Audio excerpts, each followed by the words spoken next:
Friends, welcome back to YouTube channel. మీ భారతి మాట్లాడేది. నా ఛానల్ సబ్స్క్రైబ్ చేసుకోండి.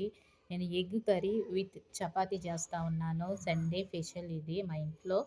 చూడండి, ఎగ్ బాగా బాయిల్ చేసి తొక్కంతా ఎత్తినాను. ఇట్లా స్లైజులుగా కట్ చేసుకుంటా ఉన్నాను. మా హస్బెండ్కి వచ్చేసి ఏదైనా నాన్ వెజ్ ఏదైనా ఒకటి వండాలి, బాగా తింటాడు.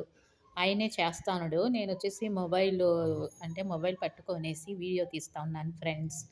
చూడండి, ఫస్ట్ జార్‌లో వచ్చేసి నేను కొత్తిమీరి, పుదీనా, పచ్చిమిరపకాయలు, ఎర్రగడ్డ, టమాటా అది పేస్ట్ చేసుకున్నాను. ఒక ప్యాన్ పెట్టుకుని ఆవాలు, జీలకర్ర, కరివేపాకు, మళ్ళీ ఎండుమిరపకాయలు, ఆనియన్ను, మళ్ళీ టమాటో ఏసుకొనేసి కారము, పసుపు, ధనియాల పొడి అదేసుకొనేసేసి బాగా నూనెలోనే ఫ్రై చేస్తా ఉన్నా ఫ్రెండ్స్ ఇట్టా.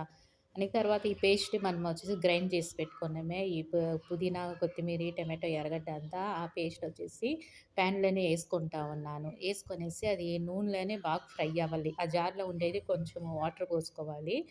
ఒక కాలైతే చాలు వాటరు. చికెన్ మసాలా ఏస్తే భలే బావుంటది ఫ్రెండ్స్. మీ కాడ వచ్చేసి వేరేది ఈ ఎగ్ కర్రీ మసాలా ఉంటది, అది గూడా ఏసుకోవచ్చు. చూడండి, అయింది అది కర్రీ, ఎగ్ కర్రీ. తర్వాత నేనొచ్చేసి మైదా పిండి తీసుకొనేసి చపాతీలు చేసుకుంటా ఉన్నాను. చూడండి ఎంత ఈజీగా 10 నిమిషాలయితే చాలు. ఒక లైక్ చేయండి, షేర్ చేయండి ఫ్రెండ్స్.